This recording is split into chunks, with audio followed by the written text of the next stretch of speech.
노래가 한 사람을 만나 전혀 다른 생명으로 다시 태어나는 순간 무대는 실제로 흔들리고 대중의 취향은 갱신된다. 장윤정의 히트곡들은 이미 그 자체로 시대의 표준이 됐다. 정확한 호흡, 또렷한 딕션, 누구나 따라 부를 수 있을 만큼 직관적인 멜로디와 건강한 슬픔의 톤, 그래서 후배 가수에게 장윤정의 노래는 벽이자 관문이다. 그 벽을 품위 있게 넘을 수 있는 몇 안 되는 목소리, 이찬원을 꺼내드는 이유가 여기에 있다. 그는 악보 밖에 정적까지 연주하는 타입이다. 과장을 덜고 감정의 결을 남기는 방식으로 같은 곡의 서사를 아예 새롭게 번역한다. 이 조합이 만나면 어떤 일이 벌어질까? 결론부터 말하면 원곡의 외향적 카리스마가 내향적 잔상으로 바뀌고 흥의 노래가 사적인 위로로 변환된다. 그리고 그 변화는 단순한 커버가 아니라 다음 세대 플레이리스트에 실릴 또 하나의 표준을 만든다. 원곡의 핵심을 먼저 짚자. 장윤정의 노래에는 슬픔이 있어도 무너지지 않는다. 고음에서 성대를 세워 올리는 대신 호흡을 길게 밀어붙이며 밀도 높은 공명으로 중심을 세운다. 그래서 브라스가 울고 스트링이 파도쳐도 그의 목소리는 악기 사이를 정확히 뚫고 나온다. 어머나의 서사는 그 기교가 가장 유쾌하게 빛난다. 부끄러움이라는 가면을 쓴 장난스런 유혹의 성어처럼 튀어오르는 후렴의 감탄사, 관객의 리듬을 앞에서 끌고 가는 리더십, 반면 이찬원은 리더가 아니라 기록자에 가깝다. 화려한 동작을 걷어내고 소절 끝의 미세한 떨림과 어미 처리에서 감정의 깊이를 드러낸다. 같은 문장을 말해도 말의 높낮이와 쉼표가 다르다. 그 차이가 같은 곡, 다른 이야기를 만든다. 어머나를 이찬원에게 맡기면 편곡부터 달라진다. 120bpm 안팎에 뛰는 템포를 58 정도로 낮춰 걷는 속도로 바꾸고 브라스 섹션을 뒤로 물린다. 베이스는 8비트를 반음씩 스텝 다운시키며 간격을 넓게 호흡한다. 리듬의 공간이 넓어질수록 보컬은 색에 밀지 않고 속삭이듯 당긴다. 후렴의 어머나는 외침이 아니라 놀라움이 섞인 짧은 들숨으로 시작해 반박자 늦게 풀어낸다. 카메라는 전면 풀샷 대신 35mm 목의 높이에서 천천히 다가오는 트래킹으로 표정의 미세한 변화, 눈꺼풀의 떨림, 입술 앞에 숨을 줌 대신 거리감으로 포착한다. 그 순간 곡의 서사는 재치 있는 밀당해서 예상치 못한 고백으로 뒤집힌다. 같은 가사인데 의미가 달라졌다는 걸 관객이 즉시 감지하게 된다. 꽃은 더 급진적이다. 원곡의 장점은 단단한 중심과 상향 곡선의 응집력이다. 장윤정은 2절 후반에서 고음을 깨끗하게 세워 올린 뒤 후렴의 억양을 정리하며 슬픔을 이겨내는 근력을 보여준다. 이찬원은 이 곡을 이겨낸 이야기가 아니라 견디는 이야기로 가져갈 가능성이 높다. 키는 한 톤 낮추고 코러스 하모니를 최대한 비운다. 마이크는 콘덴서보다 리본 계열로 에스트 발음의 유리감을 줄여 중역의 질감을 살린다. 1절 전반에서 호흡에 의도적으로 공기를 섞고 소절 끝을 끊지 않고 흘려 멈추지 못하는 마음의 상태를 만든다. 클라이맥스는 성량으로 밀어붙이지 않는다. 오히려 피아니시모로 떨어뜨렸다가 브리지 마지막 한음만 살짝 힘을 준다. 이 다운시프트는 유행하는 한국 밸러드 고음 관성을 피해간다. 그 덕에 가사는 더 또렷해지고 관객은 고통의 표정을 감상하는 대신 고통의 리듬을 같이 호흡한다. 박수보다 침묵이 어울리는 결말. 이찬원의 꽃은 그 침묵으로 끝날 것이다. 짠짜라는 집단 흥의 교과서다. 원곡의 강점은 어렵지 않은 리프, 분명한 구호, 군무 없이도 전체를 흔드는 템포. 애녕 이찬원이 이 곡을 들고 나오면 구호는 건배사가 아니라 초대장이 된다.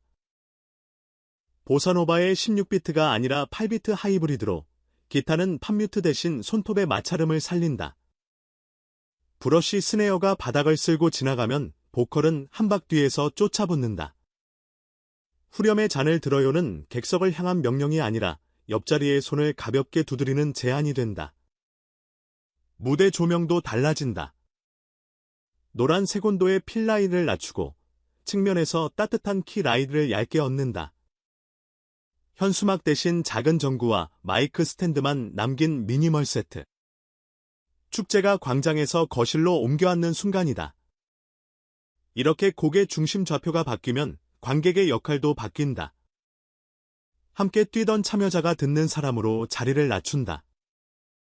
소리의 크기가 아니라 마음의 온도로 무대가 완성되는 방식. 이건 화려하진 않지만 오래간다. 이 변화는 기술이 아니라 태도의 문제다. 장윤정은 리더의 비트로 노래하고 이찬원은 일기의 문장으로 노래한다. 전자의 카메라 워크는 군중의 얼굴을 자주 훑는다. 후자의 렌즈는 숨을 따라간다. 전자는 후렴에서 음영을 넓히고 후자는 버스에서 어휘를 선명하게 다듬는다. 귀가 먼저 반응하는 음악과 가슴이 먼저 움직이는 음악의 차이. 둘 다 옳지만 쓰임이 다르다. 주말의 야외 무대와 새벽의 이어폰 한쪽. 같은 곡이라도 듣는 시간과 장소가 달라지면 역할이 갈린다. 그래서 재해석은 단순한 변주가 아니라 음악의 사용처를 확장하는 작업이다. 여기까지 오면 현실적인 질문이 따라온다. 이렇게 서정적으로 바꾼 버전이 과연 대중적일까? 충분히 그렇다. 지금의 스트리밍 환경은 감정의 과잉보다 잔상을 선호하는 구간이 분명히 존재한다. 쇼폼에서 튀는 샤우팅은 3초의 승부에 유리하지만 한 곡을 끝까지 듣게 하는 힘은 그 다음 문장을 궁금하게 만드는 호흡에서 나온다. 이찬원의 방식은 반복 재생에 강하다. 주목의 정점에 올라 한번 터뜨리는 대신 평균 재생 시간이 꾸준히 길다. 견고한 충성 팬덤을 만드는 내 이만한 설계가 없다. 유튜브 자체가 정리된 감정보다 정리되는 과정을 좋아한다는 점을 잊지 말자. 내러티브형 라이브 클립, 원테이크 스튜디오 세션, 리허설 음성 기록. 이찬원의 인상적인 결과물은 대부분 그 포맷에서 탄생했다. 편곡의 디테일로 다시 들어가 보자. 어머나에서 스트링을 유지한다면 서스테인 길이를 줄이자. 두 마디당 한 번, 방울처럼 떨어지는 패시지를 사이사이에 박아 공간을 환기한다. 일렉트릭 기타는 코러스 이펙트를 줄이고 리버브의 프리딜레이를 20마일세컨드대에서 40마일세컨드대로 늘려 보컬을 한 발 앞으로 세운다. 킥은 저역을 과하게 깎지 말고 60Hz의 바디를 언대 100Hz 주변의 부밍을 절제의 보컬 하단과 겹치지 않게 한다.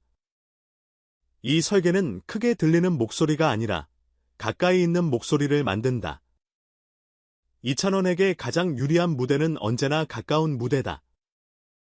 마이크는 SM7B 같은 다이내믹으로 공기 소음을 잡아도 좋지만 곡의 공명을 살리려면 중역이 아름다운 리번 로이어 R-121 계열을 프리앰프 헤드룸 여유있게 물려 쓰는 편이 낫다. 소리의 미학이 바뀌면 감정의 골이 달라진다. 골이 달라지면 이야기가 달라진다.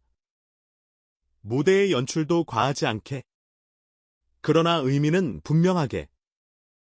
오프닝에 불필요한 VJ 루프를 지우고 서두 20초 동안은 객석 리액션을 넣지 않는다. 관객의 표정을 비추기 시작하는 지점은 보컬이 첫 감탄사를 흘리고 난 뒤 이 한 박의 여유만으로도 시청자는 나도 그 감정의 목격자가 된다고 느끼게 된다. 이건 작지만 결정적인 차이다. 음악은 디테일에 반응한다. 작은 선택이 곡의 정체성을 만든다. 이쯤에서 중요한 사실 하나를 다시 강조한다. 재해석은 원곡에 대한 존중 없이는 불가능하다.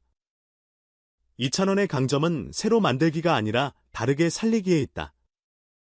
멜로디를 함부로 꺾지 않고 가사의 조사 하나를 쉽게 바꾸지 않는다. 대신 숨, 여백, 속도, 조명의 온도로 곡을 재조립한다. 그래서 그의 커버는 원곡 팬도 편안하게 듣는다. 원곡의 영혼을 해치지 않으면서 현재의 감성으로 번역하는 능력. 이게 진짜 실력이다. 그렇다면 여기서 끝내선 안 된다. 재해석의 속도가 이 정도라면 이제는 그를 위한 원작이 필요하다. 장윤정의 명곡을 새롭게 들려줄 수 있는 아티스트라면 누군가는 이찬원의 목소리를 전제로 한 곡을 써야 한다. 조건은 명확하다. 첫째, 멜로디는 쉽게 외워지되 감정의 중심은 후렴이 아니라 버스 중반에 둔다. 둘째, 가사는 한 문장에 2개 이상의 감정을 담지 않는다. 오해하지 말고 돌직구로, 그러나 큰 소리로 말하지 않는다.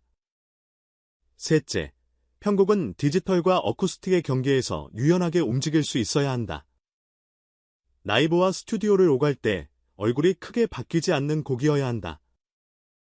이 기준을 통과한 노래가 나오면 이찬원은 더 이상 훌륭한 재해석가에 머물지 않는다. 미래 세대가 다시 불러야 할 클래식을 만드는 원작자가 된다. 시장도 팬들도 그 순간을 기다리고 있다. 이 흐름을 오해하지 말자. 누가 더 낫다는 얘기가 아니다. 시대마다 필요한 에너지가 다르다. 광장의 목소리가 주도하던 시기에는 장윤정의 직선적인 발성이 사람들을 모았다. 개인의 방에서 이어폰으로 긴 하루를 정리하는 시간이 늘어난 지금은 이찬원 같은 내향적 이야기꾼의 호흡이 더 깊게 스며든다.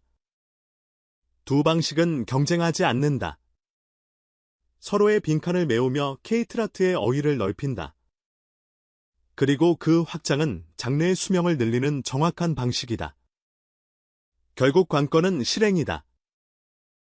제작사는 편곡의 미니멀리즘을 두려워하지 말아야 하고, 방송은 조용한 클리프의 조회수를 못 낼 거라는 편견을 버려야 한다.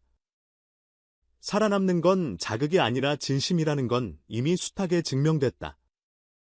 무대는 소리를 크게 내는 곳이 아니라 소리가 정확히 울리는 곳이다. 이찬원은 그 정확도를 알고 있다. 그의 장점은 무대가 클수록 작아지지 않는다는 데 있다. 카메라가 가까이 오면 더 잘한다. 마이크가 꺼져도 표정으로 노래한다.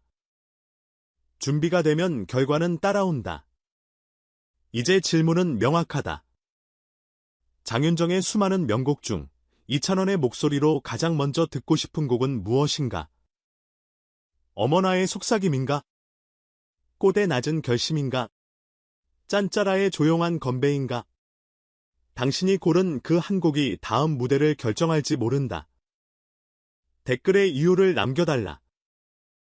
선정 이유가 명확하면 프로듀서의 책상 위로 그 의견이 올라갈 것이다. 우리는 이미 여러 번 팬들의 상상이 실제를 앞당기는 장면을 봐왔다. 이번에도 다르지 않다. 상상은 무료고 실행은 값진 법이다. 장윤정의 노래는 여전히 살아있고 이찬원은 그 생명을 다음 세대의 언어로 이어 붙일 준비가 됐다. 재해석은 취미가 아니라 계승의 방식이다. 그리고 좋은 계승은 새로운 창작을 낳는다. 다음 무대가 조용하게 시작될수록 그 파장은 더 멀리 간다. 우리는 곡 같은 곡을 다른 이야기로 듣게 될 것이다. 그리고 그때 비로소 알게 될 것이다. 왜 어떤 목소리는 시간이 지나도 더 또렷해지는지, 왜 어떤 노래는 세대를 건너도 낫지 않는지. 이 질문의 답을 함께 확인하자. 당신이 상상하는 그 버전부터.